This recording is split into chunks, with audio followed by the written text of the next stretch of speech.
Geekonomy episode 1045, and we'll switch to Hebrew, and then the episode itself is in English, so if you want to just skip the Hebrew part, it's about 2.5 minutes. והפעם האורח שלי הוא נוסייר יאסין, הידוע בכינויו בתור נס, אחד מיוצרי הוידאו המוכרים והפופולריים, אולי באינטרנט העולמי, Nas Daily, יש לו יותר מ10 מיליון עוקבים בכמעט כל פלטפורמה משמעותית שאתם יכולים לחשוב עליה, 8 מיליון פה, 15 מיליון שם, אם זה יוטיוב, טיק טוק, אינסטגרם, האיש הפך להיות מכונת יצירת תוכן, מהמשוכללות שיש, ולאחרונה הוא החליט לשנות פאזה, ועכשיו הוא סוט, כמו שאמרתי לו בפרק, עכשיו הוא יזם טק, ודיברנו על הקריירה שלו, ודיברנו על גזענות של הנמכת ציפיות, מול ערבים ישראלים, או ערבים באופן כללי בעולם, וקצת על פוליטיקה, ולמה הוא לא יותר פוליטי, ומתי הוא כן יהיה יותר פוליטי, ועל ערבים בולטים ומוסלמים בולטים בארצות הברית, ואיך הוא חווה את היחס שלהם לאירועי 7 באוקטובר. פשוט שיחה מרתקת בעיניי, עם אדם שהוא כל כך כריזמטי, שיודע להתבטא, שיודע לאיפה הוא רוצה, ולקחת את החיים שלו, ואיך הוא רוצה לבנות אותם. אני מת עליו, אני אישית מת עליו, ואני מקווה שגם לכם יהיה מעניין, כמו שלי היה מעניין. ולפני שנגיע לשיחה עצמה, אני אספר לכם על נותני החסות שלנו, והפעם זה לא חברה, אלא בן אדם.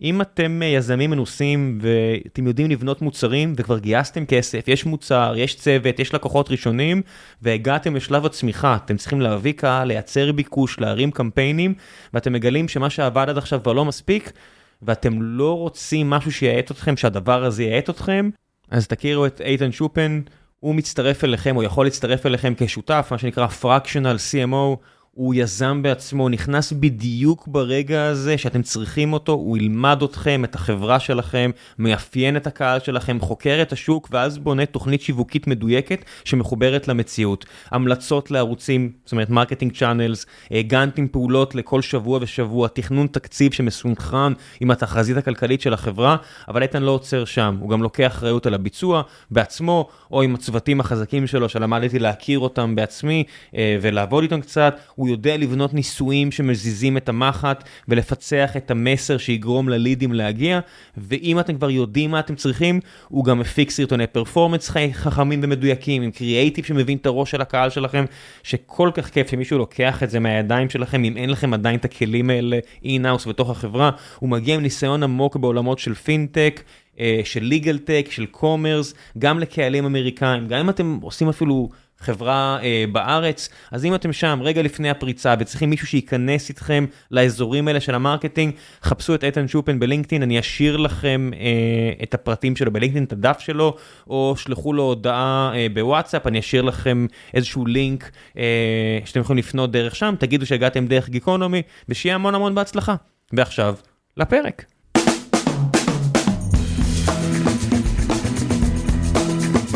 Economy episode, who knows, May 9th, 2024. I don't know. You told me it was 1044 5 minutes ago. Were you lying? I know, but then I looked, and there's a few episodes in front of you in the queue, and I don't know. Some of them are Can you please prioritize this episode? I don't know. Let's see. If it's going to be like extraordinary interesting, I'm inclined to do that, but Yafé, let's do this. Let's do this shit. Okay, so I'm hosting this morning Nosiیر Yaasin, also known for his creation as Nas Daily, but you're no longer a content creator. You're now a businessman. You're a suit. I'm a business, man. You're a suit. I'm a suit. Oh God, that's the most offensive thing I've heard in the last week. I just offended your girlfriend like 5 minutes ago, so it's fine. You called my girlfriend a Jap. Which I learned is a derogatory name, which I thought it's like a... You didn't know that? I didn't know it's derogatory. Oh, wow. Okay, anybody listening to this podcast, do you think it's a derogatory term to call somebody Jap, Jewish American princess, or not? Respond in the comments. Thank you. Now that you say it like that, I understand your angle. I understand that maybe I went out of line, but yeah. It's like me calling you Israeli Jewish Ars. Yeah, occupier. Zionist pig. There it starts. There it starts. No, after the last 2 years, I saw everything. This escalated really fast. I'm not talking about the horrible war. I'm talking about just everything around it. Yes. Did it affect your customers and you? Yeah. I got into a shitstorm on Twitter, and I tried to distance myself from the company. What? Yeah. Bro, the trick is to never tweet. And of course, you're right. But I still do it too, and you do it. But yes, I'm a crack addict, and it's nice to say, don't do crack, but crack feels so good. Crack is comforting. Crack is interesting. The crack in this case is likes and views, my friend. No, I don't care a content creator. You are a slave to your own creation. Which you're not. You're a suit now. Let's talk about that. When did you... I escaped slavery. When do you think you did the transition? Because you're still creating content. At least once a month, there's a new video of yours on YouTube. Yeah. Well, actually, it's on Instagram. And this is exactly 8 videos a month on Instagram. And the reason for that is because we have a deal with Instagram that pays us to make 8 videos a month.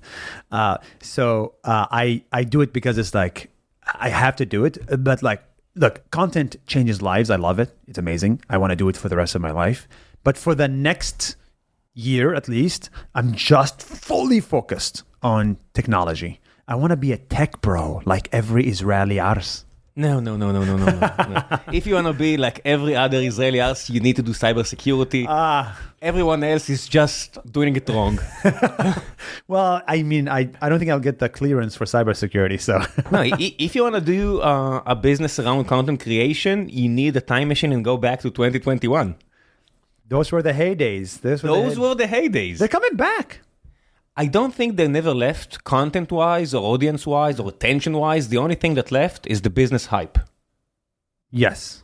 Because... To come back, you mean? Yeah, the essentials are still there. People like content creation more than ever. Yes. Like, not content creation in the form of a Netflix or something like that. I'm talking about a single person or a small group of people creating interesting content. If it's a pop-like content of 1 minute or 5 minutes, or a heavy-duty 2-hour length physics lecture on YouTube, which I watch and I say, how fortunate are we to have this variety of content, and it's all for free. Yeah, and guess what? You know, the guy who made that 2-hour video made 2 cents. At best. From you. Yeah. At best. At best. Yeah. That's ridiculous. There is the claim that YouTube is paying enough to their creators. Not at all. That is a fake claim. I'm going to... Are you sponsored by YouTube? I'm going to pass this minute to a few of our executives. Yeah, I totally agree with you. Yeah. Yeah, but I work with YouTube, and they are giving more than others. That's correct. They're giving 50%. But the whole economic model that like from 1,000 people watching your videos, you make $3 is ridiculous. You should be making $10,000 from 1,000 people. And it depends on your audience. The economy is a solid business. I made it into a solid business. I'm selling sponsorships. Before we started talking, I looked at the camera. Did you just like do a sponsorship before this podcast? Yeah, I'm going to do it afterwards, but yeah. Oh my God. I feel betrayed. And what is the company? I think it's Deal this time. And they said you really like them, so it's fine. I really like them. I like Alex and I like them. That's interesting. Did they pay you enough? I don't know what's enough. Because is it enough for you? Not enough for me to do it solely. Deal, what's up? Pay him more. No, it's fine. My rationale for sponsorships for Geekonomy is asking for a sum that won't cause them to go into negotiations because it's not my day job. I want it to be enough for me to get money, okay, which I'm gonna is guess decent. $2,000. Less. Well, Deal got a good deal. Deal got a good deal, and the added benefit from my side is 0 negotiations, and they can't ask for a lot. They give me a brief, I read through, I'm trying to do it as honestly as I can. Do you use Deal? Yes, in Stream Elements. So I am trying to use only products that I can stand for, which meant I said no to a few of them. We have another podcast that is in sports. It's really popular in Israel, and we unfortunately, economically, said no to gambling. And gambling is a big duty. What a bad decision. Yeah, and because it's a national company, I can see the sums they are paying competitors. It's not competitors, it's friends of mine. Yeah. But it's a lump sum. 5,000? A lot. 10? No, a lot. It's a big business. Wow. It's a big business. That's such a Morals are Yes. problematic. Morals cost money. Morals cost money. That's Everything what it costs is. money. Nothing is Yes. for free. Nothing's for free. Except my appearance here is free. Yes. You didn't pay me. Yes, but you asked to come, so I said yes. So maybe it's the other way around. You didn't pay I should me. pay you. Okay, I'll give you $500. But here you go. Because if I don't get money for guests, people know that I'm just choosing for my interest and their interest, and I'm trying to optimize for me to. You asked before we started how many episodes you're recording. I said recently, because it's really challenging to run a startup for 8 years and I have a family, and the fact that I can speak 3 times a week with interesting people that are genuinely It's crazy. interesting for me, it's huge. So let's It's have the huge. best conversation of our life. There you go. Let's go. Let's disagree, and let's go Disagree for or it. agree? Disagree. But not too much. Let's do some חברותה. חברותה? Yeah. Oh, there you go. No, we can really disagree on a lot of things. I'm not sure we really want to. I mean, I actually think we agree on many things. Yeah, that's the problem. That's the problem. Unfortunately. Unfortunately, it's not going to be as juicy. But when was the minute you understood that you're a suit and not a content creator? Without a derogatory usage of a suit. But I love suits. I love suits. I love businesses. Like take Jimmy Mr. Beast. He's an okay content creator. What are you talking about? He's a great content creator. He's a huge businessman. He's a once-in-a-lifetime businessman. Okay, I would argue the He's exact very opposite. good. This is our first disagreement. There you go. He's more of a creator than a suit. A real suit is a person who builds a profitable business, in my book. And you don't think Jimmy has a profitable business? No, I know he doesn't have a profitable business. Please elaborate. I mean, I just know he doesn't. And now somewhere in the Netherlands, my partner is screaming, "Stop! Stop! What are you doing? Stop!" But let's continue. How come? I know he spends a lot of money on each of his videos. Look, he's a fantastic And we met creator. them. He's great. He's We great. even walked with him. Yeah. Yeah, he's great. I'm sure. Yeah, I think he's a genius. Similar to your company and my company, like my technology company loses money. Your technology company probably is not profitable. In my book, a technology company is a genius when it actually is a business. And until then, you're stupid. You know the cliche about Google? Eric Schmidt used to say, and I think I told it like 10 times, but Eric Schmidt, the former CEO of Google, said, if you have a machine in your basement that prints money, everything that you do is genius. And if you have a machine in your basement that burns money, everything that you do is stupid. Yes. And it's like that. If your company is profitable, Yes. immediately everybody assumes that you're a fucking genius. And if your company is not profitable, it's going to be dead. Yes. Once in a while, it's a startup. A few of them die. Yes. You immediately dubbed as a failure, and that's it. You failed, you miserable loser. So this is, kind of like being Israeli Arab, like you're always confused, identity and all that stuff. I'm sure. And now I'm also like, look, with my suit, with my business, I'm also confused because I have 2 businesses. One is profitable and one burns money. So am I a genius or am I stupid? Both. Like every one of us. It's like the Israeli-Arab conflict. There's no clear...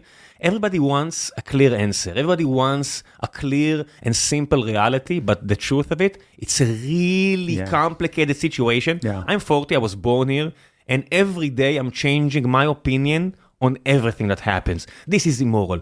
This sucks. This, I think, has to happen despite the fact it's immoral. But I'm changing my opinion because there's so many new fields of data coming in. Yes. And on the other side of the ocean, someone just read something or viewed a TikTok of 1 minute and he formed an opinion, solid opinion. I'm looking at them and saying, what the fuck? Yeah. What the fuck? This is like one of the most complicated issues in the 20th century. How did you form an opinion so fast? So did the podcast just become political?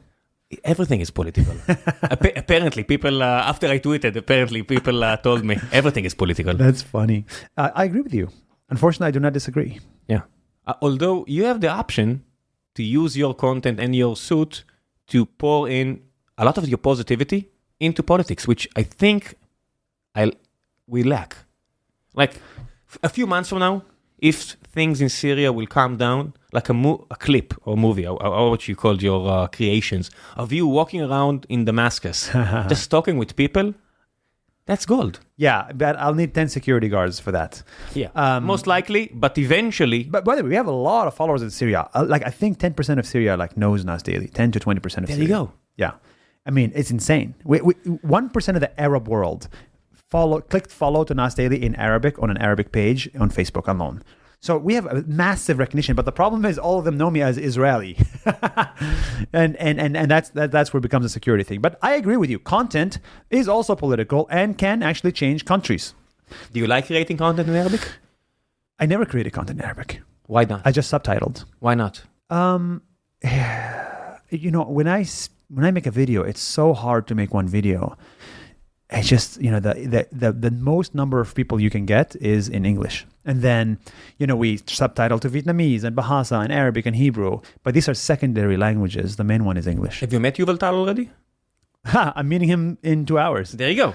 Okay, so he's going to try to convince you to use his AI tools to... Yeah. So I actually built it internally 6 years ago before everything was cool. And we have 70 million followers. This is not an hype. The product itself, the ability to translate. Yeah. We already do that. We already did that with subtitles and some dubbing. It was very expensive. Yes, with AI, it'll become cheaper. I think every creator should localize their content. I agree. But... There's no but. I think for me, when I did it over 4 years. We for example, we have Nas Daily Vietnamese. It has 2 million followers. That's 2% of the country of Vietnam follows Nas Daily on Facebook. It's great, but it was costing me $3,000 a month to do it. But I was making $0. How come? Because there's no brands and there's no ads in Vietnam market. But if you go in Vietnam and spend like 2.5 months in Vietnam, there's a lot of advertisement everywhere, anywhere. Yeah, but there's some local brands, but you can't reach them. It's about opportunity cost. Yeah, you need a local salesperson, and a local salesperson costs money, and you need to manage it, and that's added bureaucracy. And if you add enough people, you need to add middle management, and that costs money. And not every and then it becomes business, a break-even business. Not every business has the justification to be huge. Yes. Also my brain power now, I don't want to spend it on the Vietnamese market. I want to spend it on Nas.io. That is where I want all my brain power to Let's go. talk about Nas.io a bit. Sure. You go ahead. I'll wire you the money after this. No need. I'm cheap. As you just learned from the deal business, I'm cheap. I love that. People ask me, why do you like Israel so much? Why do you like Israel so much? It's because of crazy people like you who are so freaking dugri. You're very dugri. That's an issue. That's a problem. A dugri is... It's a problem for the investors in the company. Yeah, there you go. And the employees. Yeah. Look, 10 years ago, what do you think my bet was? My bet was that 1-minute videos are going to become big. This was before TikTok, before Instagram, before anything. And guess what? Now 1-minute videos became massive. Everybody now makes 1-minute videos. 13.6 million followers. Who does? You do. That's just YouTube. I thought I saw that number on TikTok, I think, this morning. No, TikTok is 8.6. 8.6. Okay, there you go. But who Facebook remembers? is 22. But who's counting, Who's really? counting? Every follower is part of my dignity. It's like me saying, "Oh, your company is a nice seed stage company." No, it's not. Your ARR 1 million? That's no. It's like 30 times that. Maybe even 40, but yeah, who's counting? You are counting every day. Yeah. This is what people don't realize. It's not an obsession with followers. It is almost like a reflection of the success of your business. That's a business. That's my KPI. Yes. Now, 1-minute videos became big, but I realized there's no business model. I think what's going to happen now because of AI, there's going to be another revolution, which is every single person in the world secretly wants to start their own business. And there is going to be a revolution called the 1-minute person, the 1-minute business and the 1-person business. That's coming because of AI. So I think AI is going to be like a Harvard Business School professor in your pocket, the world's best CMO in your pocket, the world's best CTO in your pocket, right? Better than you. Maybe. For sure. No, yeah, for sure, right? And it's all in your pocket for $1 a day. You can finally build a business and make money online. So where do you see the opportunity for you? So I'm building the platform that gives you essentially an AI co-founder, basically. So the platform that enables you to create products, market the products, get customers, accept money, and engage the community of customers all in one platform. And you know what the biggest revelation is? What? People are willing to pay for that. Yes. I'm not being sarcastic. Yeah, yes. Yeah, if you see Base 44 and other products, people are willing to pay for it real quick, faster than ever. That is correct. That is what I'm noticing. When I added subscription, Nas.io was free, but when we added the AI co-founder layer, now it becomes $1 a day. Nas Pro? Yes, exactly. And now we're adding Nas Platinum, PP. And I think that I think the innovation here, we need actually more innovation in the business model. But I realize, maybe this is for you as well. Take rate may not be the best solution for businesses. It depends on the business. Depends on the business, I agree. But if you have 10 billion GMV per year, then yes, 1% is enough to make a big business. Even so, you can see Klarna, which is going to an IPO. I'm not sure it's enough. It's enough to create a decent company like Klarna, billions of dollars, but I'm sure at some point they imagine something much bigger. So you need to go beyond just that. But Robinhood just introduced subscriptions. Snapchat introduced subscriptions, right? Meta introduced subscriptions because for the verified people page. Are willing to pay. That's the revelation. Yes. When is Stream Elements introducing subscriptions? That's a good question. But do you have a good answer? I'm not sure because we were growing getting a very, call very from the Netherlands. No, we were growing very, very fast, putting money into the pockets of content creators, and I must admit, I love that fact. I love the fact. I do the same thing. I love that fact too. But come on, if they pay you $1 a day for that service, just to show that they value it. I used to be like that. Hey guys, because when you give $1 a day, by the way, you reduce the percentage you take from them. So you actually put more money in their pocket. And we don't take the percentage of them. We take it from the advertiser. But of course, you're right. Because when $1 comes in, you take some for yourself and you pass the rest to the creator. Yeah. And there's a fine line of producing a product, making a living for yourself, creating value. And you need to stabilize everything. And everybody goes through the same path. Yeah. And it's hard. It's hard. Anyway, 1 minute businesses, I think, are going to be big. So I'm focused on that for the next 10 years. Let's go down to the details. What's a 1 minute business? That's where the devil is. Yeah. What's a 1 minute business? Yeah. A 1 minute business is a business that you can build in 1 minute. So give me an example. Somebody in Boston is running a Shabbat club. Every Friday, the local Jewish community comes to their Shabbat clubs. In his 1 minute business, he just has events, right? And people buy tickets for his events, and then they show up for the Shabbat club, and it's the same 100 people, right? So now he's managing those 100 people on this Nas platform, and they are all attending these events. Another girl in Singapore is running a membership for investment advice, stock advice, right? Every month they pay her $30 a month, 1,000 people, and then she makes $30,000 a month in giving stock advice to 1,000 people. Brian Johnson wants to host a summit, so he does events for them. I want to teach, let's say, content creation. I run a challenge. And all these things, challenges, courses, memberships, newsletters, all of these digital products are in this platform. And you can, with AI, you can create the product fully customized in 1 minute. So in 10 years ago, if you wanted to sell a course, you needed to spend 1 month building the course, editing, shooting, scripting, and then publishing.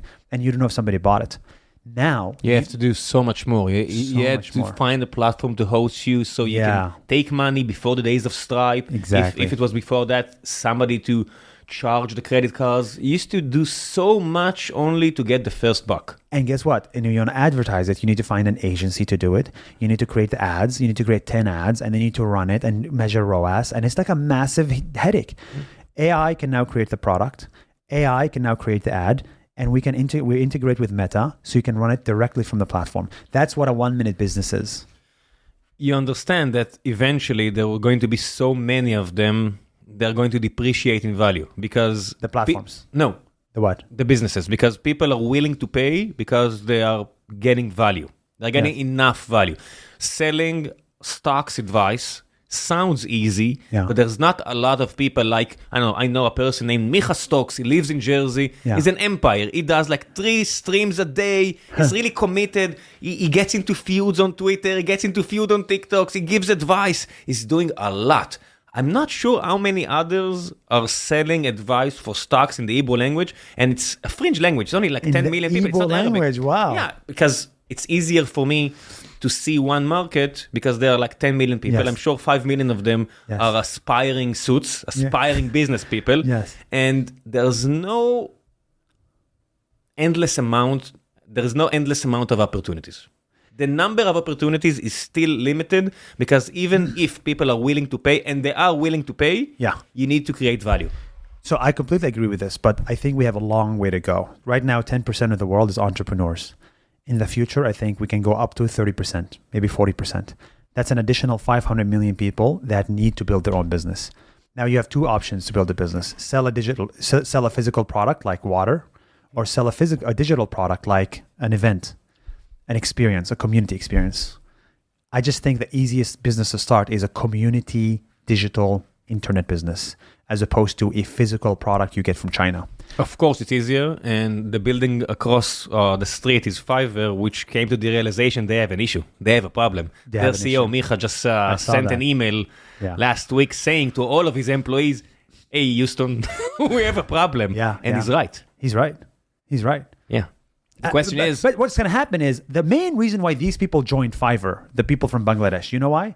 Because they had no distribution help. They had an accent, so nobody wanted to trust them. And they do not know design, so they could not create ads. And they could not build a website. You need a reputation. If you can't create your reputation, you need a platform to vouch for you.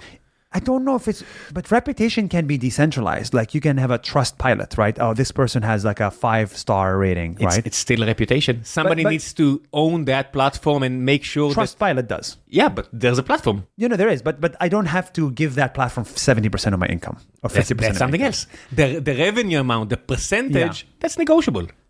Trustpilot should be free. It's like a reviews. What I'm saying is the reason these people joined Fiverr is because they cannot do it on their own. Of course. With AI, now you have a genius in your pocket. You can finally do it on your own. If it's even needed. Because many of the people that used to work for Fiverr or these kind of works, like creating a logo, I'm not sure how many people will need that logo. So I used to think that a year ago. I don't think that. There's less demand because there are more things you can do on your own, but not everything. We have some of the best designers in Israel because I need a very high quality designer, and I understand I can't do it on my own with AI tools, not to reach their level. I'm sure of it. Maybe in 10 years, not now. I forgot the name of that paradox where it says, like, if the cost of AI goes down, the demand goes up. You saw that? Like that in the everybody expects it. Yeah. My current thinking, and I could be wrong, is that there will not be a loss of jobs. Actually, there will be an increase in jobs, which is counterintuitive because of AI. I don't think it's counterintuitive. Look at history. People find what to do, even if they stop sewing and stop creating textile in the West. So they are now creating ads for Facebook. And now if Meta build a system which is good enough to advertise on their own, just give Meta the money. Meta will give you users. All of the people that build a career on creating ads and optimizing them on Meta will do something else. Correct. Humanity is shifting and changing. Jobs 100%. Are an abstract once we pass that state. I think what will happen is AI will take your job away to force you, of course, to become an entrepreneur. It's happening. For many coders need to find another title for what they're doing. But many coders may just go build their own startup instead. And they're doing. Yeah. They're doing it. What I'm saying is they're not going to stay in the company. They're going to go build their own company. For many reasons. You know why? Because the company is going to be under distress, and it doesn't matter if it's LinkedIn or Meta. So many companies. So it started with middle managers, and so many companies said, you know what? We don't need them. Because you need to continue growing and there's distress from everywhere. So you started laying off. Just open the newspaper. People are not proud of it, but here, CrowdStrike is laying off 5% of their work. Yeah. In Israel? Everywhere. It's a big company. And it is what it is. It's not going to be nice, but we need to go through it. Yeah. As a humanity. As humanity. I agree. And businesses like yours, maybe it can help. Should benefit from this new revolution. That's why I don't want to make an Instagram video. I want to bet on this entrepreneur revolution. And if I'm wrong, I'll come back in 10 years on episode 2045. No. It will be going to be 3,000. I'm 3, now producing more. Yeah. Oh yeah. And I'll come back and I'll be like, I was wrong. But I think it'll be right. Are you afraid to stop making content at all? Like entirely? I don't think I'm going to stop zero because content is an amazing marketing thing. We're creating content right now. So I think content is always important for marketing. For me now, content. So look, I started Nas Daily where it's like, okay, content is a way to travel. I want to travel and meet people, and content is a way to meet more people and what was make the more first friends. video? I listened to it. You talked with Doron about it, but I don't remember. My first video was, hey guys, I'm going to Kenya. I'm leaving my job in New York. I'm going to Kenya and I'm going to make videos every day. There you go. That's it. And I'm going to talk to people. Now, content has a different role for me and for every other company. It is a marketing channel. And every now and then, I'll make content for the heart. About Israel and Palestine and all that stuff. Something that warms your heart. Something that warms my heart and gets me a few death threats. Just a few? Just a few thousand. Yeah. Wow.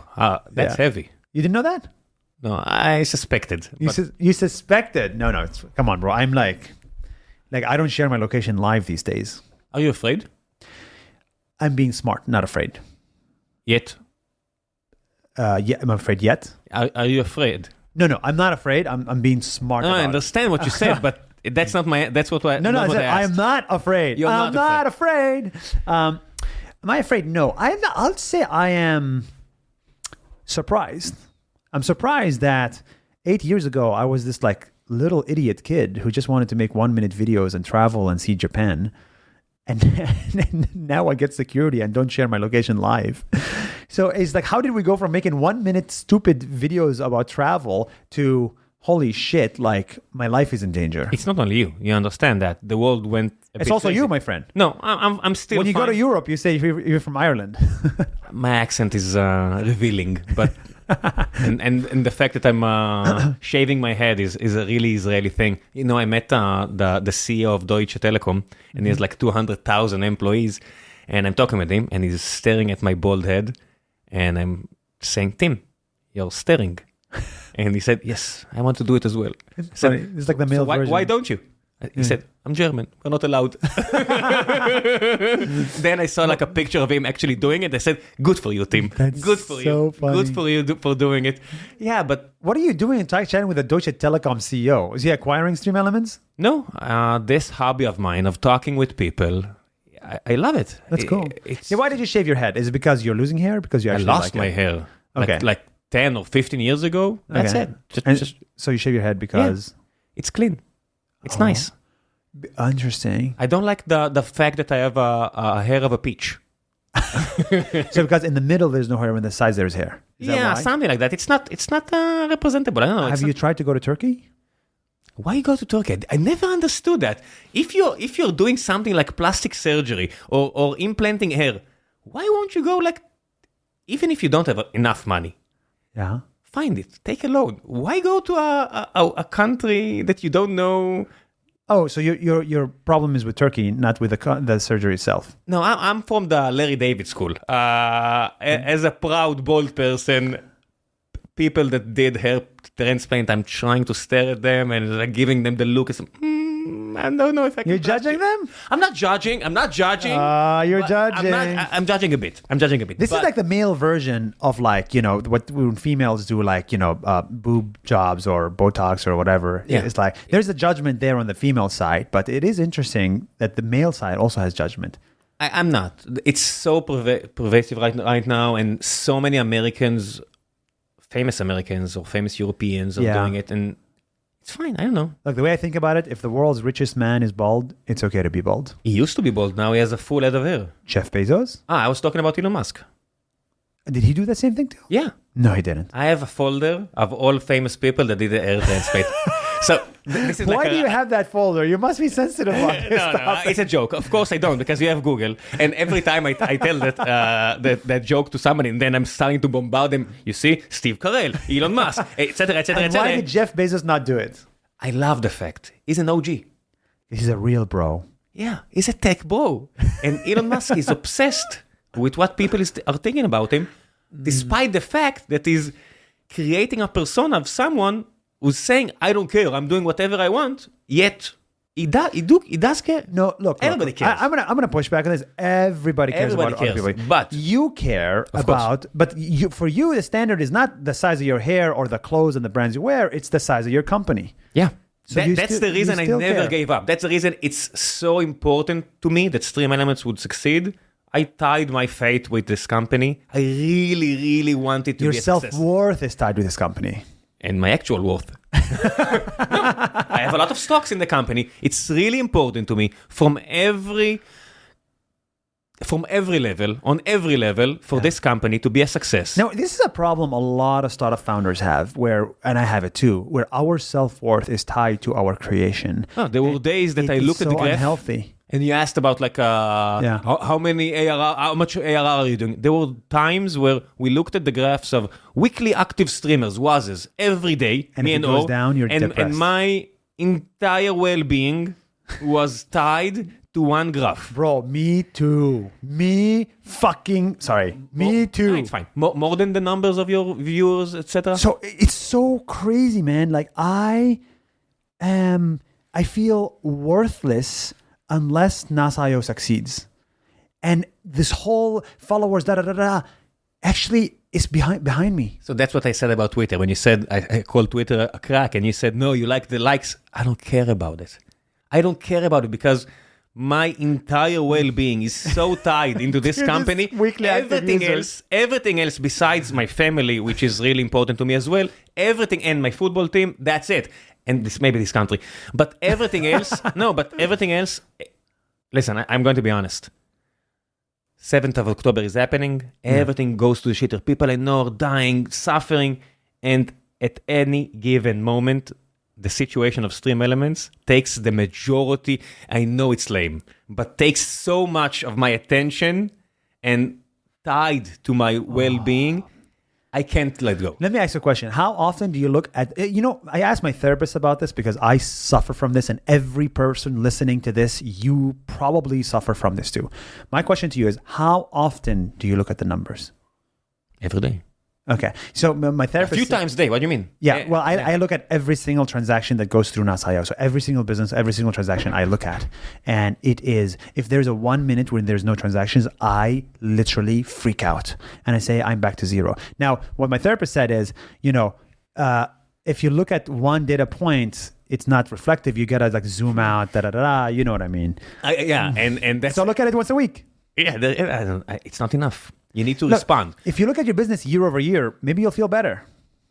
Or I don't care. It's like there's the separation between happiness and content.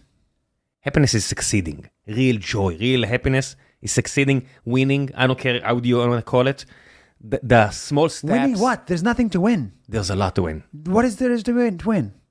Make good. This company. Just say money. You know what? It's not only money because... What is it else? What else? I promised a few people that I really trust, like one of my brother from another mother, that even if the company is going to get sold for, I don't know, Twitch will eventually buy it, or YouTube, or someone will buy it, and according to what I wanted this company to be, if it's not that, I won't call it a success, even if it's money.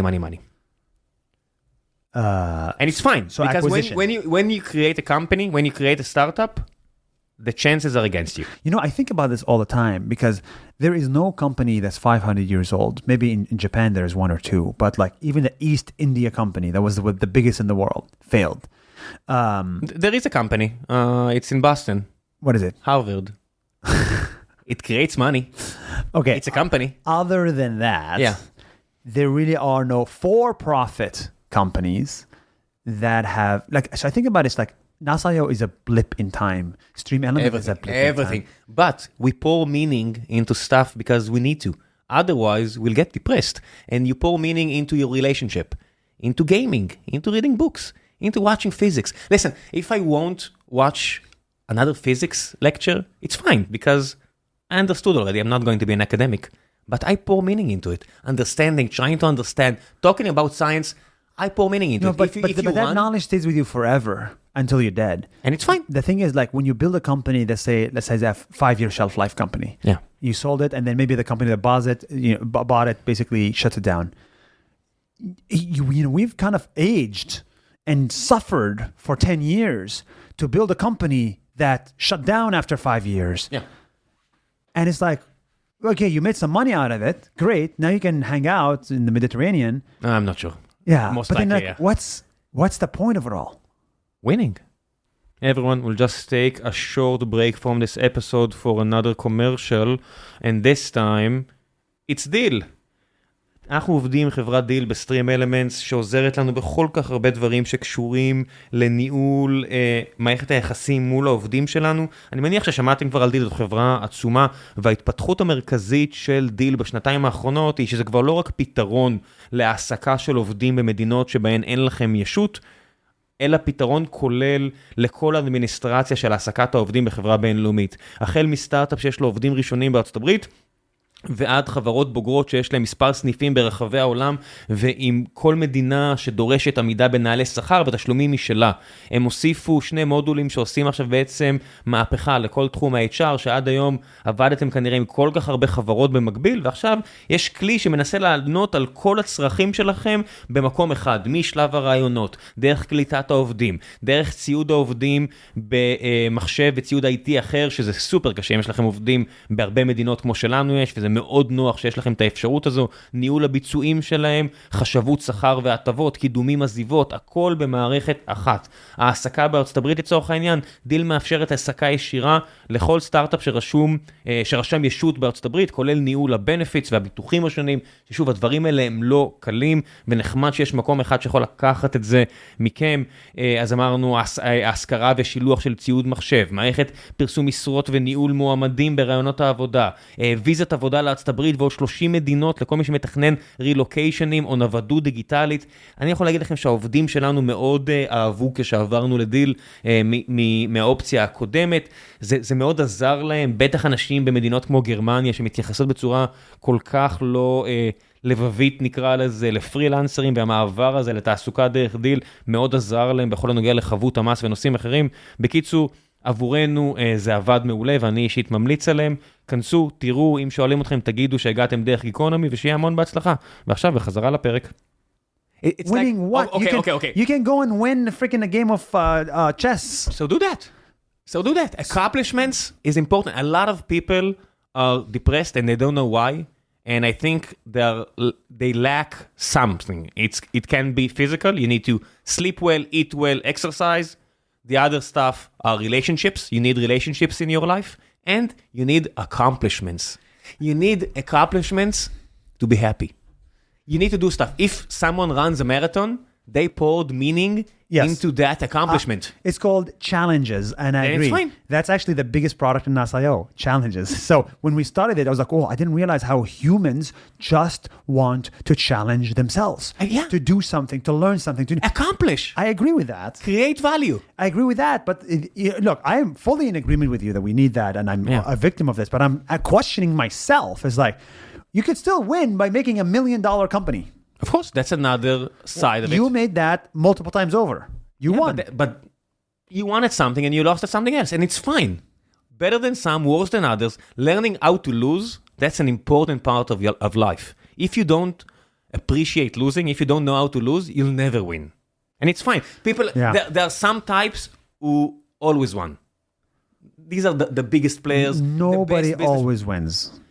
Even the best enough time actually for people not to remember, even for them not to remember when they lost. It's like take like a Michael Jordan. Of course he lost games until Scottie Pippen joined him, until Phil Jackson and Horace Grant and Dennis Rodman. He lost a lot, but he won enough. He's at the upper echelon, and there's a few of those like Elon Musk's and Jeff Bezos, and they won so much. They're on the upper echelon. Nobody even talks about their losing, but the rest of us are not like that. The argument I'm saying is if you look at the stats, the world's best baseball player, how often can they hit the baseball? 400 is great. No, I don't know what the 400 means. Like 0.4, it means like 40% of the time you hit the ball. Which is great, right? Yeah, but 60% of the time you missed it. And that's the world's best baseball player. If I look at the Nas Daily 1000 videos, what percentage of those videos went viral? Like 10%. Do you know Jimbo J? He's an Israeli musician. No. I love him. He's in Hebrew, so don't search it if you don't know Hebrew. Or you do. I'm not trying to trash Jimbo. I'm sorry, Jimbo. But one of his lines in his songs is, I'm always concentrating on the billions who doesn't listen to my songs, and I forget to appreciate the 10,000 they do. And I love that line. Story because of my life. when you're trying to be a content creator, everywhere you look, there are people with bigger numbers. Yes. Bigger reach, more attention to their videos, but you lose track to the fact that some people chose some people are now listening to us or viewing us, and even if you are now spewing How many people are listening words, to us? if I need to bet, YouTube will have something like 15 to 20,000 views. That's pretty good. And the audio side is going to be 25,000. Hello, everybody. There you go. Let me clean my hair. This is a video? This is a video. I didn't even know we were video. This is on? This is on. This is on. The whole time. Yeah, but This is called a podcast. You should have called me. You should have told me this is called a video cast. I know, Vodcast. but I started like YouTubing a few months ago, and the only time that I saw even real numbers on YouTube, I don't even put sponsorships on YouTube, and the only time that I saw real numbers there was when I had Eric Weinstein. Do you know who he is? Sounds familiar. Yeah, he's like a physicist. He's like a regular guest on Joe Rogan. He's he's like a American internet celeb or something. Cool. Good conversation. Love to talk with him. And then I saw like 20,000 people actually chose to watch it on YouTube. I said, "Oh, who are these people?" So I went to see the comments, and it's like, "Hey, I'm from Oklahoma. I never seen a Jew speak. Now I see like two of you. That's interesting." Or somebody said, "I never liked Eric. He was pushy. He's a know-it-all. I don't really understand him. And now I see it's not only him. It's all of you." Yeah, it's another guy who's pushy. No, it's all of you. All Jews? He said it's all of you. And America has no business being allied with a country filled with you. And somebody said to him, Was that guy named Ahmad? No, it's an American. It's an American. And somebody said, "I don't know if you're more stupid or more anti-Semite." And I said, "This is funny. This comments thing, this is funny." But those people Now we have a Jew and a Muslim talking. So let's see what the comment section is going to be. And the fact is, it's like the Zohan movie with it's like, if you distance yourself from the shit that is going on here, it's really easy just to get along. Yeah. And that's the most depressing We can get thing along by talking about how terrible startups are. We can get along even talking about Jews fighting Arabs. That's the truth of it. Yeah. Yeah, it's really easy to get along, and that's the most depressing thing about this place. Like Omer Ilwan is like a famous Arab chef. Do you know him? No. I love this guy, and he's an Arab nationalist. So when I met him, or when we are writing to each other, of course we're not agreeing with each other political. Right? He has a restaurant in Ramallah, but he's from northern Israel. But everything is. So he's Israeli citizen. Yeah, he's an Israeli citizen. Let me guess, he's hiding his Israeli citizenship for his business? Don't we all love it? No, I don't think so. I think he's a proud Arab nationalist. No, is he a proud Israeli? Not a Zionist. He's not a Zionist. Well, if he lives in northern Israel, he should be proud Israeli. Yeah, period. That's something else, and you need to have that conversation with him. But and we can have this conversation, me and you. But when I met him, when I'm speaking with him, if something bad happened to him and I'm writing to him, I don't care. I can get along, even if we disagree on stuff that are grave. Yeah. People are dying. There's so much suffering in Gaza. So much suffering happened on the 7th of October, yet I can get along. Yeah. And it's really depressing the fact that as a nation, we can't find a way. And I know now I'm sounding like Nas Daily. Everything is lovely, everything is easy. No, everything is very complex. Yet, getting along is possible. Yeah. If you want to. And some people don't. Well, we want to. Me and you. How are you coping with thousands of people wishing you be dead or trying to help that? The way I think about it is other than the tactical measurement. The tactical thing is like the worst thing in the world is to be irrelevant. I think that's the worst thing in the world. Is to say something. Like imagine you're in a group of conversation with like 5 friends and 4 friends are talking to each other, and every time you join the conversation, nobody listens to you. And nobody it's just like your comment is there, but nobody reacts to it. And I think nobody wants to be in that position with their friends. You want to be able to say something to 5 friends, and at least one friend disagrees, one friend agrees, but all of them listen. You exist. You exist. And I think that's what humans really want. So when you look at social media, is like, if this is my business, I want to exist. I want what I say to actually be listened to. And I don't want it to be agreed with. I want it to be listened to. And guess what? The whole world, baby, listens. And many disagree, which is great. But at least they listen.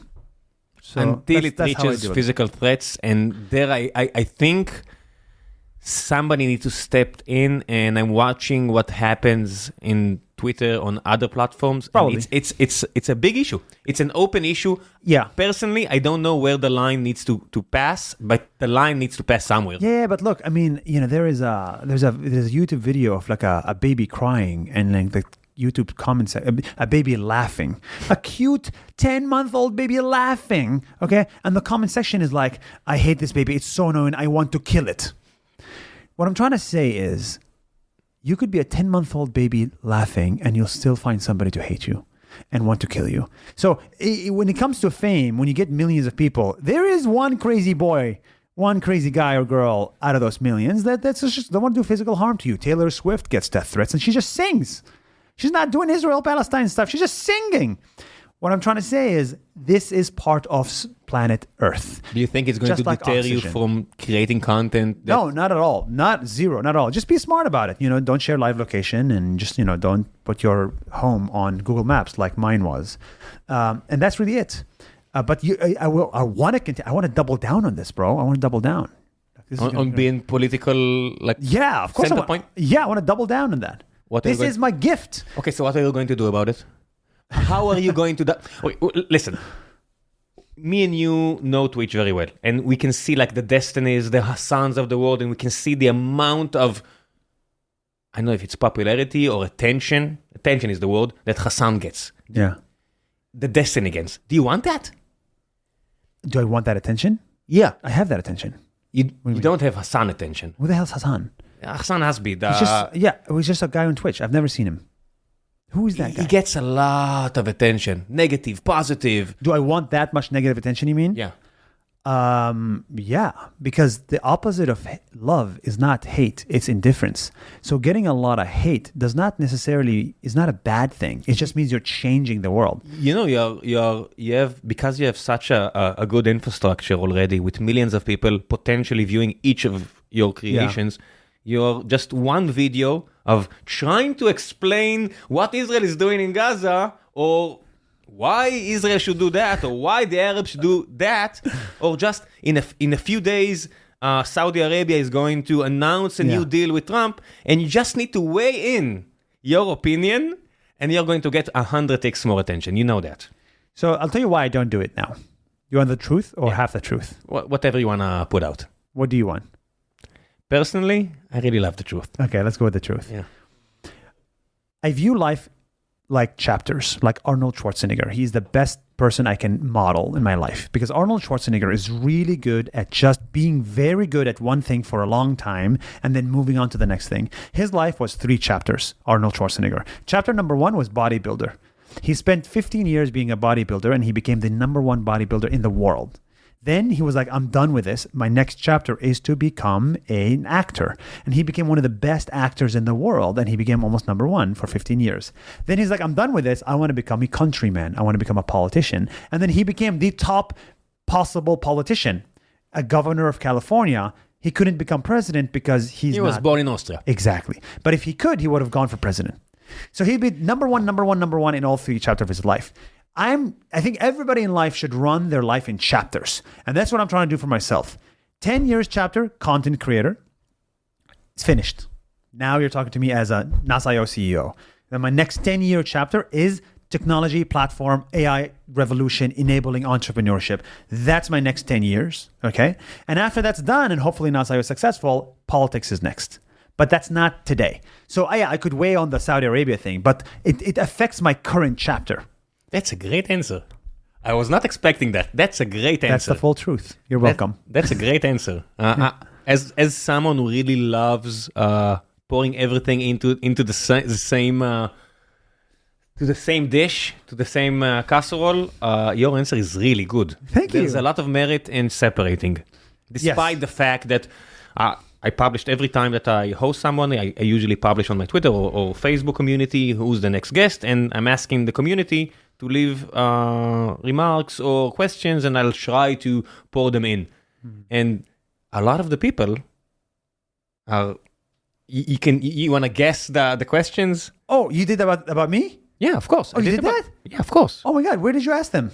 Twitter and the Facebook community. There's a Facebook community of like 10,000 of the most avid listeners. I'm kind of nervous. Yes, I want to know. So some What of does the them world want to know? No, and I'll reach it down the road. We still have more time, but one person said, "How can you live with yourself as an Israeli Arab? You're a traitor to the cause." And I'm looking at the name. But which cause? That's exactly Depending on the name. If his name is Ori or Muhammad. But that's it. I'm looking at the name, and it's a Jewish name. And I said, some people are going to say that now are going to call you a traitor of the cause because, Well, of which course, cause? Exactly. But people I think are this is a Jewish liberal who actually is like anti-Israel. of course. You know what they say? 2 Jews, 3 opinions. These days, it's the problem is it's two Jewish people, two Jewish people, 1.5 opinions. We got a deterioration of opinions. But this is what I appreciate about Judaism is at least you allow that opinion to exist. This is cool. Yeah. In my community, you put 2 million Muslims, you get 1 opinion. That's a problem. That's a problem. And I actually think we need 2 million Muslims, 2 billion opinions. That's much better than 1 opinion. The 1 opinion right now in the Middle East is Israel bad, Palestine good. It's a lot more complicated than that. And especially in Syria and other places. I just hosted my friend Khalifa, and he talked about what happened. He's a Druze. And he talked about everything that is happening in Syria. And God damn, it's complicated. And you see people with guns shouting, "We are going to kill the Druze," and you ask why. And a Jew told me, a person in Twitter, "What do you mean? The Druze said something about Muhammad." I said, listen, motherfucker, listen. You're not religious. You're not even a religious Jew. What do you mean they said something bad about Muhammad? Who the fuck cares? Why are you normalizing violence in the name of religion? You're not going to do it for Jews because you're on the left, most likely. Why are you normalizing it for Arabs? It's like Arabs are like Ayman Uda and others will tell me, Jews stopped the status quo on the Temple Mountain and said this and that. And I said, listen, you're not religious. You're normalizing violence in the name of religion. Do you want my true opinion on this? Or half the truth or for full truth? Full truth, okay. A lot of mine. Condoleezza Rice said this thing. It said, the soft bigotry of low expectations. I'm going to say this again. Soft bigotry of low expectations. What does that mean? It means if I see a Swedish person who's white and accomplished and everything, if that Swedish person, let's say, litters the street, if they throw garbage on the street, I'm like, how dare you do this? This is not acceptable. But if I see an Arab in Egypt litter the street, I'm like, it's okay. It's like I have Sykes-Picot 100 years ago. What can we do? I have low expectations from this Arab guy in Egypt that they can kill each other in the name of religion. It's okay. I expect it to happen. Oh yeah, they're not allowing a woman to drive. That's okay. I didn't expect much to begin with. At least you don't cut away their clitoris like you did only 50 years ago, where 80% of women in Egypt had that done to them. And it's horrible. That's what I mean is we must have these same expectations from everybody. What I expect from a Jewish Israeli, I also expect from an Arab in Egypt and an Arab in the West Bank. People have low expectations of me as an Arab, and they're like, oh, well, you can do things. If in the name of religion, you can kill. Look at you. You created a company. Cute of you. Yes.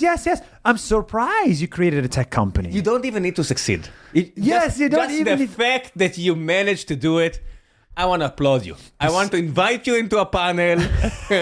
This pisses me off. Of course. And women have it all over the world. Women have that too. And black people have it in the States. Black people have that too, and of course, because the reverse racism of lower expectations, you don't judge a person because of their lack of privileges. And I identify, and I was born in the periphery of Israel. I didn't have the same opportunities as my kid will have in the center of Tel Aviv. Everything is okay. Everything is correct. I understand that. But lowering the expectations to the mere fact of, oh, you didn't kill somebody. That's great. It's a form of racism. Of course it's racism. Yes, it is. Yeah. And that, I think, is the reason why we are not progressing. Because the world does not push us to progress. But you lived in Dubai. Yeah. Dubai is such a great place. You have an hotel in Dubai. When you're saying we are not progressing, you can't even say that anymore. There's an exception of UAE, correct. UAE, and Saudi Arabia is doing... Soon. Yes. Two exceptions. Okay. That's correct. And that's not the Muslim world, that's the Arab world. Because if you want to go Muslim, there's good stuff happening in Indonesia right now. And Malaysia are doing some stuff right, but not enough. Not enough. People are lowering the bar to these two countries as well. Yes, correct. Correct. I agree. But some countries, and you can see it in Syria, when you hit a low point, such a low point, if you did something, I'm asking myself, maybe we should encourage them. Hey, listen, you removed your ISIS suit and now you're wearing an actual suit. That's good. But now I'm elevating the bar. Yeah. So I don't mind when you lower the bar to clap, but you need to elevate the bar real fast. Yes, exactly.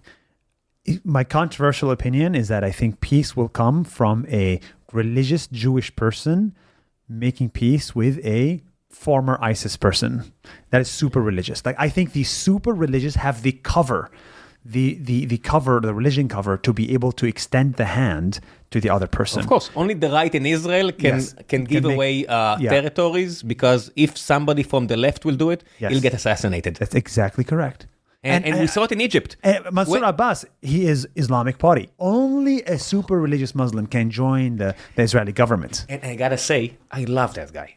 I asked him so many times to come to the podcast through other proxies and other people to speak with him.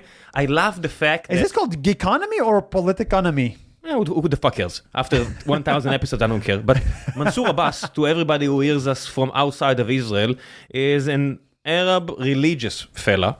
Is not young, so a man. And he's a politician. And he was the first Arab politician from an Arab party to join the coalition, and that was a huge issue for the Israelis, nationalistic right wing, and I love the fact, and I had to ask myself, listen, he's against LGBTQ, and as a liberal, if a Jewish person would be against LGBTQ, because you had low expectations for him. It's okay, just say that. Yes. You are racist. No, I'm trying to talk with myself, and I'm trying to find the reasoning. So Ben Shapiro just was chosen to lead, how do you say Mesoa? Flame? Yeah, he got an honor in the last Independence Day. He was here? He was supposed to be here. He was here, I think he was here. Wow. So he got the honor to be acknowledged in Independence Day. I want to be acknowledged. And I think you should. You've done enough as an Arab-Israeli. Thank you. Low expectations. There you go. I live enough in Tel Aviv now not to get the lower expectations from somebody who came from the periphery. Yeah. So that's fuck me. But what I'm trying to say that a lot of people in Israel said that Ben Shapiro could not get that honor because he's anti-LGBTQ. He said stuff, but he's a religious Jew. And as a religious Jew, I understand that he has issues with gay people. And I understand that Mansour Abbas has issues with gay people because he's a religious Muslim. Yeah. But I don't see it the same way with both of them. And it's hard. Yeah. Because things are ingrained with us. Yes. Well, on this nice conversation, we discovered that you are a racist. Subtle racist. Yes. But hey, at least about your racism, you're dugri about it. So you're yeah, I acknowledge it and I try to find a way to go around we all it. have it. I have it too, to be clear. Everybody has it. This is not a... Yeah. I saw, how do you call Bassem Youssef? Yes. You ever met him? Oh, I met him many, many times. What do you think about him? I used to really think he's an interesting fella, and something happened. Look, I had a fantastic time with Bassem Youssef. He seems very charismatic and funny. Before October 7th. I had a fantastic time with him, and he's very charismatic, he's very funny, and he was a very nice friend, and we're still friendly. Let's say we have not really been in touch since. Something happened. I heard him on Lex Friedman, and I said, what changed? And he's like saying, a lot of people in the Arab world, there's a Minecraft, smiling. What are you saying here? Do you want to know why it changed? I think I know enough. What changed is the Israel card is an amazing way to get the love of the Middle East back. And what I think happened is he was ousted out of Egypt because tens of millions of people hated him. Wanted him dead, right? So it's like, how do you rebuild your career by clinging on this Israel topic?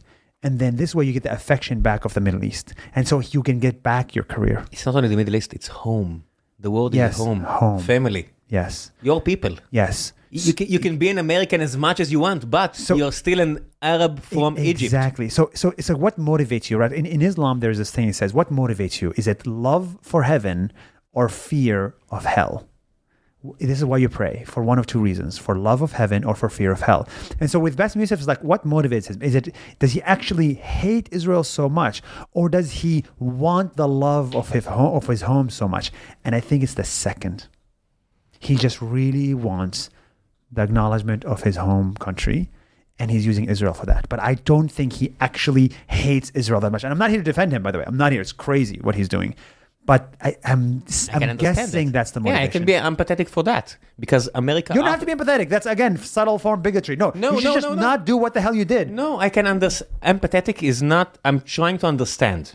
And it's good for you to understand even the people motivations, yes. Yeah, even people that are against you, be empathetic. Yes. Because you can build a bridge, or even if you want to do something to them, if they're your enemy, yes. If you understand them, yes. You have a better option to do so. By the way, I have a controversial opinion as well. Another person I will not name, he's very famous, one of the biggest supporters of Israel, and he's not Jewish, okay? And everybody says, whenever somebody that's not Jewish and has no connection to Israel supports Israel, I'm always thinking, what is their motivation? And the motivation of some of these people is not the love of Jews and the love of Israel, it's the hate of the Arabs and the Muslims.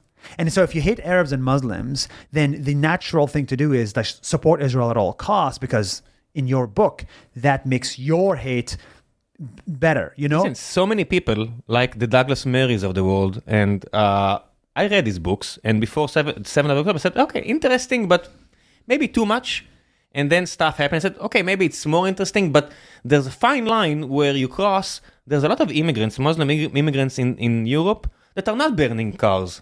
They just left a place where they didn't want to live, and they went into a place that they do want to live, and they created their community, and everything is A-okay, and you're just tossing them into the same bowl with people that are doing some awful stuff, and it's really easy to do that, and it's really unfair. It's all about motivations. Israel, Palestine is a proxy.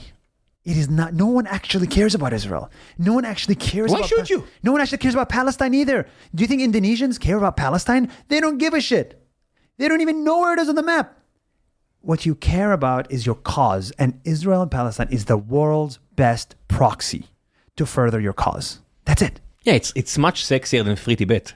What's free? Yeah, there you go. What's Free Tibet? Because you're younger than me. When I traveled, I don't even know what Free Tibet, right? Listen, because I have nothing against China, so I don't need to support Tibet to be against China. But also Tibet stands for what? Like I don't have a reason. So I went to Dharamsala and I traveled for 8 months in Asia, and I met the Dalai Lama, or not met him like person, just I heard him speak like in the front row, and I said, he's just a religious cat. I don't really understand religion. It's not really interesting, so I don't care anymore. That's it. Wow. That's it. So I went there and I understand the suffering of the Tibetan people, but it's not close enough. There's so many other stuff. I'm trying to understand what is happening right now in East Congo with Rwanda invading. No. Because if Tibet winning makes Israel win, then you will be super Free Tibet. Because that's your proxy to support Israel. Yeah. The thing is, there's no connection between Tibet and the cause you care about, which is Israel. That's the reason you don't care. And you find yourself seeing like the vice president of the United States cheering a candidate in Romania. I said, what the fuck are you doing? There must be everything is tied up right now, and it's not good because everything is tied up. The velocity of stuff going away is much quicker. Yeah. And the potential for violence is much greater. Yes. Everywhere right now. Yeah, I don't disagree. Yes. I don't disagree. Let's do... that's crazy. I have 10 more minutes. Wait, okay. 10 more minutes? 10 more minutes. It's already past... Wow, that was a... You have a meeting with Yuval Tal. That was a very fast thing. So many people are sitting down and said, hour and a half? I don't want to speak with you for an hour and a half. My PR person sent me. I don't want to do it. I said, okay, that's honest. Wait, me? I said that? No. People, I can see them thinking it. And after 80 minutes afterwards, said, can we continue? I said, no, I have a day job. I'm sorry. Well, you don't have it on a Saturday. Yeah. Wait, was today Friday? Yeah. It's Friday. How religious are you? I'm not very religious. At all? No. What are the comment sections that I'm like dying to know? What do people want to know? Just a second. Okay. I'm trying to translate as we go. Okay. Do you feel like an oddity in the Arab-Israeli? Wait. Yes. Do you feel different? האם אתה מרגיש חריג בחברה הערבית-ישראלית ביחסו למדינה? Do you feel special in the way that you think about? No, not special. Oddity is like, do you feel like an outlier? Yeah. Look at me, the Arab explaining Hebrew to the Jewish Israeli. There you go. The world is funky. I'm joking. No, I don't feel odd. I actually feel like I'm one of the very few Arab Israelis that has a diversified portfolio, which means if I speak about this topic, I do not lose my entire career in a way, even though it affects me. So for a lot of Arab Israelis, they cannot speak up because it affects their career, their life. And if they're a content creator with Arabic followers only, you can never speak about what you really think. Because if you ever say, I'm supportive of gay rights, you are automatically lost your entire career. So it's all about incentives. A content creator from the Middle East will never support gay rights or Israel because those two topics get you 100% canceled. Luckily for me, the Arab world is 10% of my career and 5% of my business. Okay, so I have enough in Vietnam and Indonesia and in America to be able to say what I say. So, am I an outlier? Yes, in that sense. I can speak about this. I can represent a lot of Arab Israelis who are too scared to speak because they have too much to lose. What the country can do to better incorporate the Arab population into the state? Wow, great question. I thought people should ask about freaking Nas.io, not this. Okay, wait. Okay. But I have an... Maria is asking, wait, let's do one of those and then come back to politics. You're one of the biggest content creators in the world. You just raise money from VCs. Can you explain how it works? What kind of an exit do you see in your future for Nas.io? Look, it's all about pyramid. Think about a pyramid. Okay, there's upside down pyramid and there's the normal pyramid. Upside down pyramid is a pyramid at the bottom. So if I die, the whole Nas Daily dies. This is why I cannot continue with just Nas Daily. I need to build a proper pyramid, a proper company, a proper product that lives beyond me. If you want longevity, and that is the whole concept of my next challenge, which is even harder, is to build something bigger than me. And that is what Nas.io is. So it's my, when you reach the top of a mountain, you see that there's another peak, another mountain. Well, I want to go to that mountain next. You know what the most Israeli thing is? What? This thing. He's gorgeous. Can you tell him to have kids already?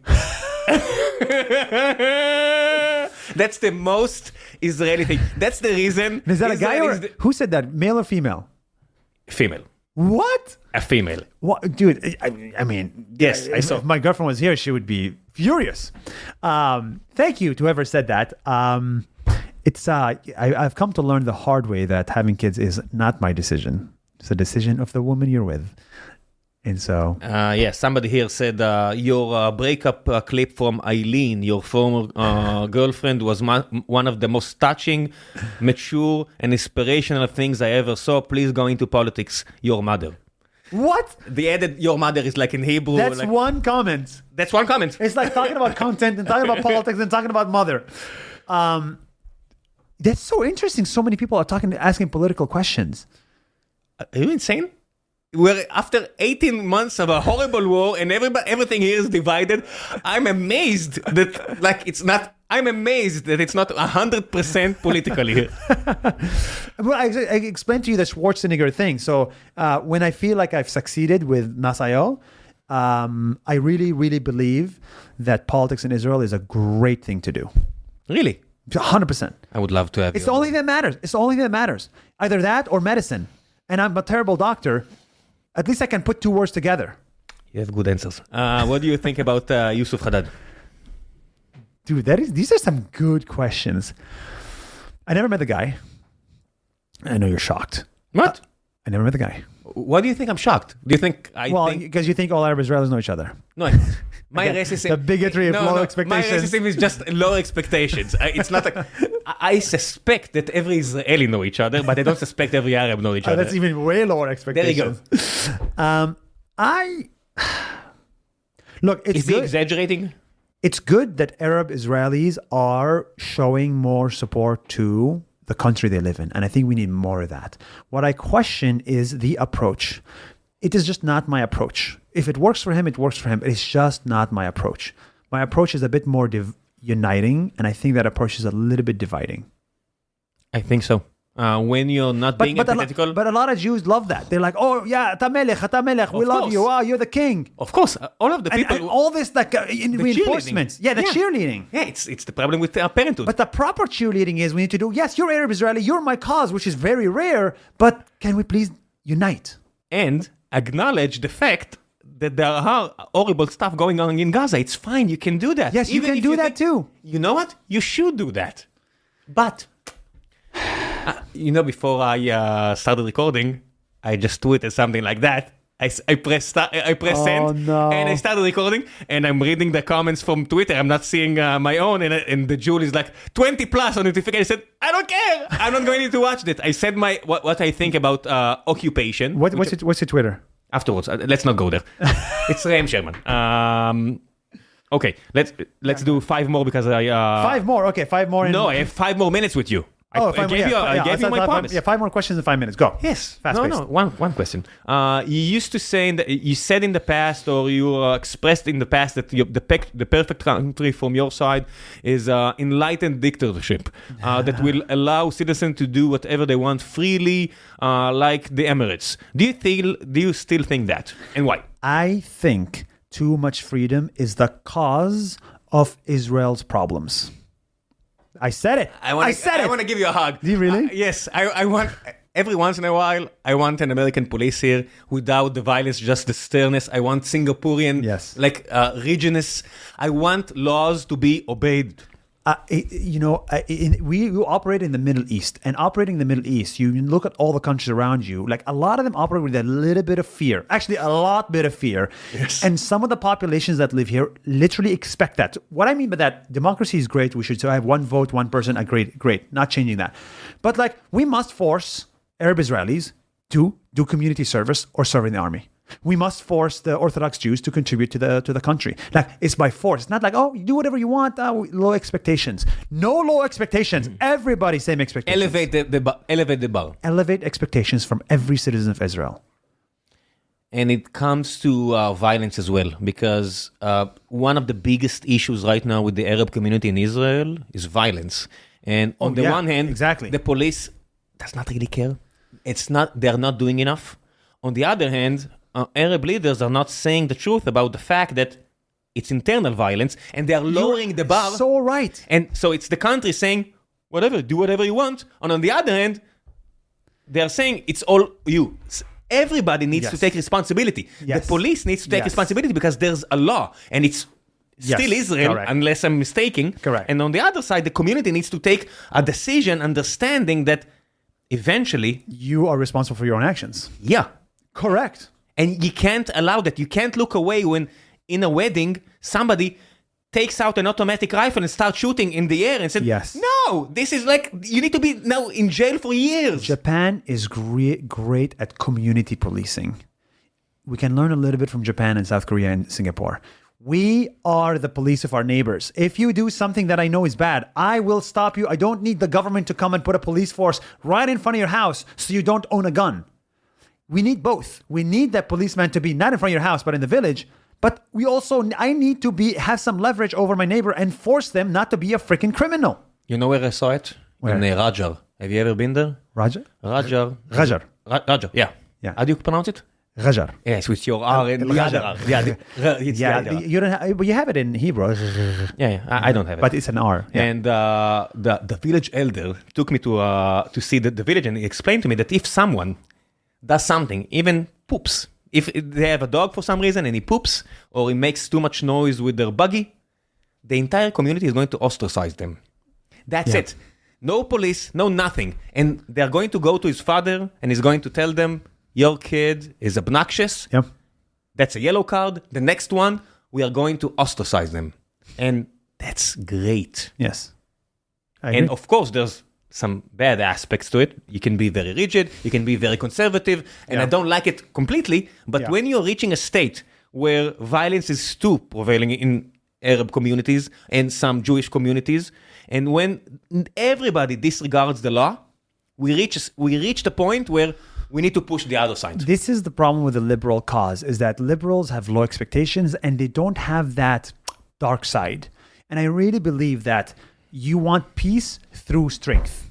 Yes. You don't want peace through weakness. And I think it's just we need to show that we have the ability to be strong, but we're not using that. But when it comes to the Arab-Israeli and the Orthodox Jewish community, we got to show cooperation through strength.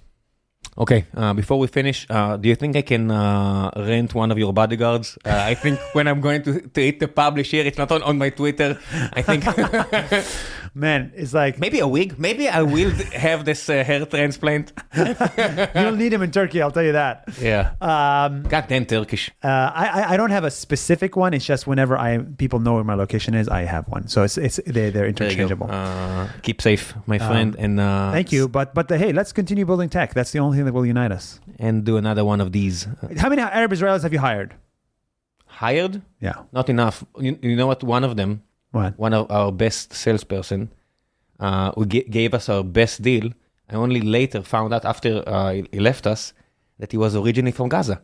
And I said, he left Gaza, he moved to his family to Beirut, and from Beirut to the States. Wow. And he was the best in our company. And I met him so many times, and I have lunch with him in the States, and everything was great. And he made a lot of money with us, and he made us a lot of money.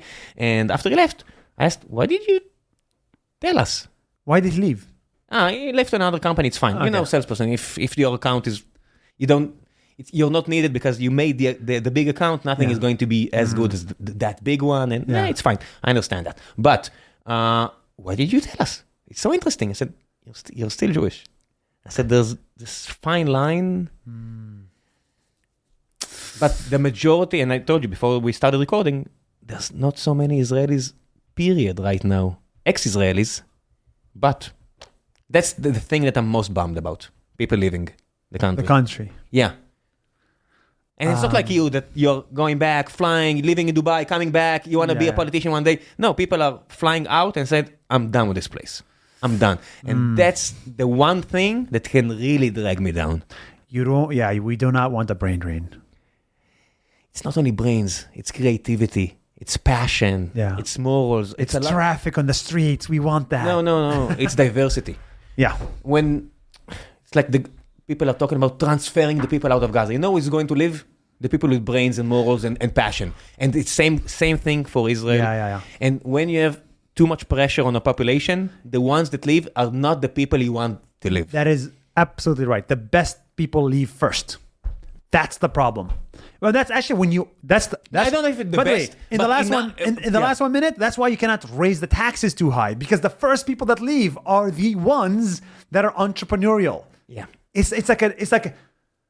Anyway, we need another 2 hours to talk about this. This was fun. I'll convince you. Don't worry. Until next time, buddy. This was fun. Yeah. Thank you everybody for listening. And this secret camera that you have here, you did not tell me about. I could have been picking my nose the whole time. Maybe you did. Well, there's camera evidence. There you go. Not. Bye-bye. Bye.